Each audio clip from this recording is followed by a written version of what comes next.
Okay, welcome back to our channel, MegaWhale. Thanks for tuning into another video. Today's video is actually going to be a Wanchain and Zoo update. We'll be discussing Wanchain's price action and where we think the price will be going in the near and short term. And we're going to be talking a little bit about Zoo and what my personal thoughts are for Zoo now, being 3 months after I did my most recent update. So we're going to start with taking a look about Zoo, just we'll get over and done with. Now, our last video on Zoo was just about very close to 3 months ago, a few days or 3 months ago. We did it on the 6th of January. The price was around, the time of posting was around 9.6 cents. Now, we did say in that video I was short-term bearish on Zoo. I think the fundamentals were great. I did say that ecosystem had a lot of potential, which it truly does. It really does have a lot of potential. It's a great coin, great fundamentals. But I think the token economics was what was kind of holding me back a little bit from investing back then. And it was looking more bearish than bullish on that short-term time frame, particularly taking into consideration the state of Bitcoin and Bitcoin up around 57k, predicting to drop downwards, which it did. I expected Zoo to retrace to its local lows of around 41 cents. And in fact, we did see Zoo do exactly that. It dropped back down to that 41 cent range, and ever since then, it's been climbing steadily back upwards. I did end up buying a little bit of Zoo at around 55 cents. I didn't buy a lot. No, this huge candle was not me entering the market. I didn't buy that much. I only bought a few $1,000s worth, which I'll be sitting on for the long term. I'm happy to risk it on an ecosystem that has a lot of potential. I do think the problems that I mentioned previous to this update in my last video are still apparent. Although we now have 56% of the circulating supply, it is still not that much considering the total supply, or should I say the max supply can increase. Now, this is definitely something to keep in consideration for a long-term price action at Zoo. As the price increases, it will still be slightly hindered by that market cap, by that total supply and max supply increasing. So we do need to keep that in mind, and hence I will not be investing a lot of money in this. I put a very small percentage of my portfolio in it. I do think it's got good potential, 10x potential, maybe even more, but I don't think that the risk is worth it. In saying that, you can still make great money without risking a lot of money. You don't always need to put all the money you have into a specific coin to make profit, and you definitely don't need to be putting all your money into a coin to show that you support it. Just put a little bit in, and if you're comfortable, put more in, but you can still make profit on this token. So I'm happy with Zoo. I'm happy to leave it. Low market cap, I think it's got potential. Moving on from that. So back to Wanchain, guys. Wanchain is in a huge wedge formation. Obviously, descending wedge, we have a descending support line and a descending resistance line. We did a video on this, I think 4 weeks ago, and one before that, another 4 weeks, every 4 weeks, and we told you guys that at the bottom here that we were very close to the bottom, if not at the bottom. I think we did that video around 40 cents, and we dropped down a little bit lower, retesting this major trend line, and we're going to indicate this major trend line on another chart here. We can see on this chart, we see the trend line a little bit better because it goes back a little bit further, but we had this huge trend line here, which was acting as support, and obviously a very obvious bounce zone. So if you caught that bounce based off us telling you, the bottom was basically in for Wanchain, congratulations, you're up about 100 to 150%. If not, all good, don't worry, don't FOMO into the market, wait for these structures to break before buying. In my opinion right now, Wanchain's seeing a significant move. The volume quite isn't there to push over. We are resisting at the 100-day moving average. 200-day moving average. I think we reject a little bit here. I think we consolidate a little bit, and before we make that next move upwards. It's very much going to be dependent on how Bitcoin performs. I think if Bitcoin breaks upwards past $48,000 here, Wanchain should break that 200-day moving average on the daily and continue. I would see it be going. I would see, if that was the case, I could see Wanchain head up to 80 cents. I think if we get over that 200-day moving average here, I think the price could shoot up to 80 cents and do something like that. I personally won't be entering with a large amount of money on Wanchain until we reclaim. I've been saying this ever since we lost 80 cents way back in December. I will not be entering with a large amount of money until we reclaim that $1 range. If we reclaim $1, Wanchain will explode. It's got a lot of potential, guys. I'm still confident in the chart.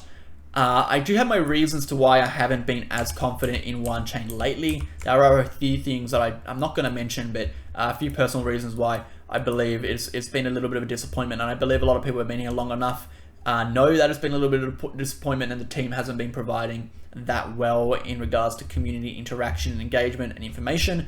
And at the end of the day, guys, we have to understand that when you invest in a cryptocurrency, you're not really investing in a company. You are buying a government's token. You're buying a token of the company. You're not a shareholder. You don't have a say. They don't owe you information. They don't have to tell you what's happening behind the scenes. And we have to just be aware that sometimes we're not going to find out what's happening. Sometimes we're not going to know what's happening. And that's when I guess you have to either have a good understanding of the token, understanding of the concepts, understanding the mission, what they're trying to develop, to make your prediction of where you think it's going based on fundamentals. The issue of Wanchain is we don't have enough information. We don't know what they're doing. We don't really know their updates.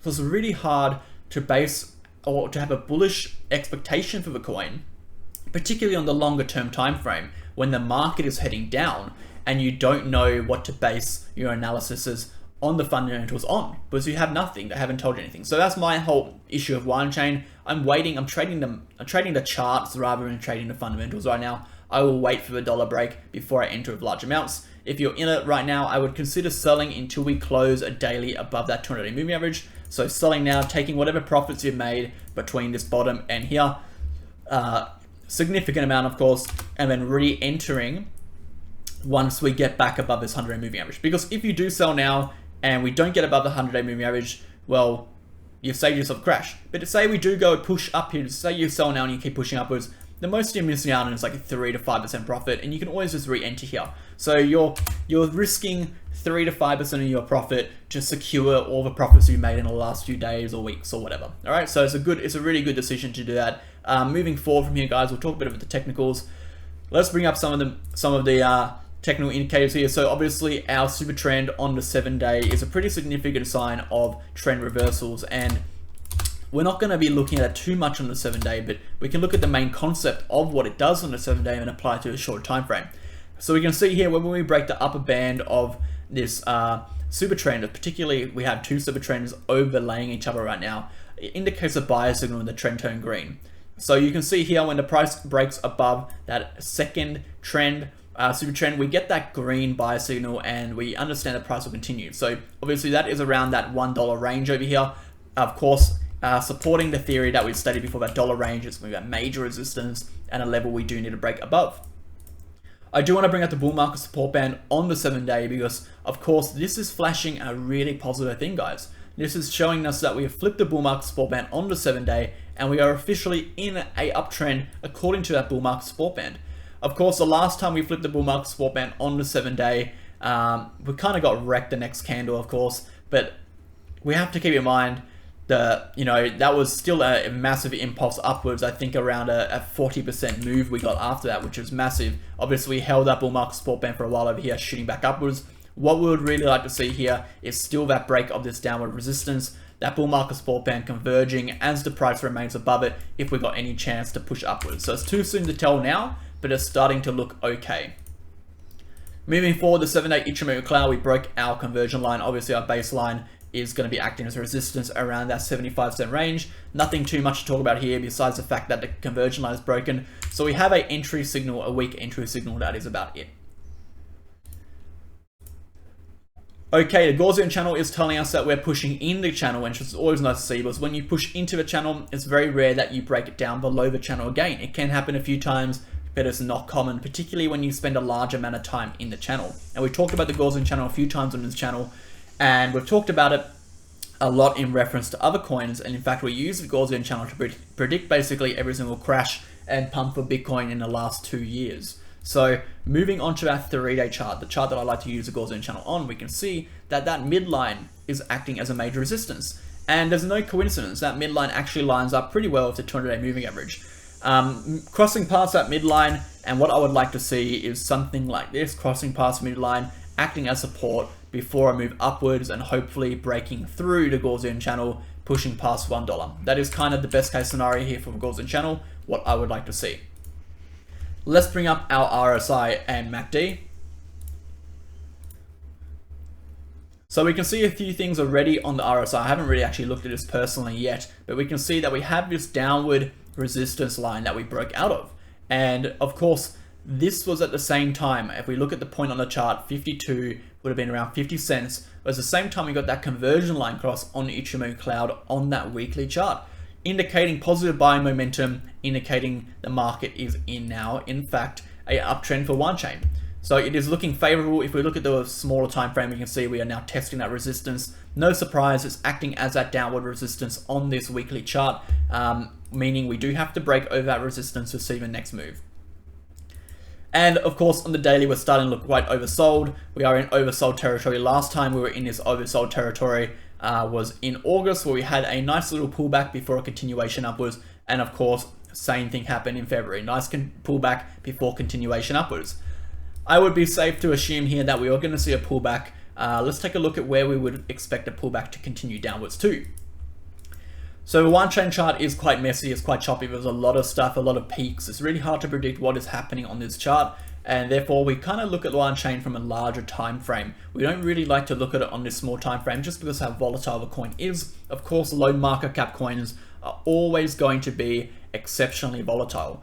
What we can do is we can look at the support line that we broke over on the 25th of July, which indicated the bottom for that period and a continuation upwards, that 50 cent support line. And we can assume that any buy between 50 cents to this local high of this candle, 54 cents, so 55, 54, is our buy entry point. All right, if we retrace back down to this level, I'd be looking for a purchase. Otherwise, if we lose 50 cents, say we go back down here, lose 50 cents, we'd be continuing back down to this level here. All right, guys, I hope you enjoyed the video. I hope this provided some insight on the current price action for Wanchain, my inputs and insight on Zoo and the future for Zoo, and obviously why and why not I am bullish on Wan.